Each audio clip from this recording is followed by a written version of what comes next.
पुराने शहर की सड़कों पर रात देर गए गाड़ियों पर करतबबाजी करते हुए वीडियो बनाने वाले 3 तलबा को संतोषनगर पुलिस ने गिरफ्तार कर लिया।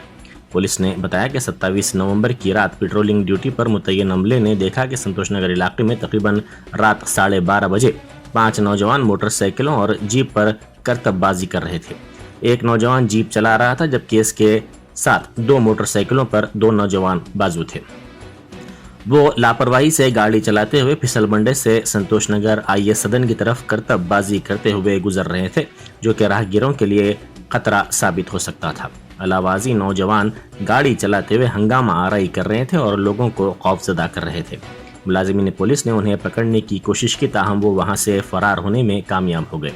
पुलिस ने इस सिलसिले में एक केस दर्ज करके 3 तलबा 20 साला सैयद सलाउद्दीन, 19 साला मोहम्मद रिजवान साकिन ईदी बाजार और 20 साला मोहम्मद सुहेल साकिन हाफिज बाबा नगर को गिरफ्तार करते हुए उनके कब्जे से एक बगैर नंबर की जीप और मोटरसाइकिल जब्त कर ली।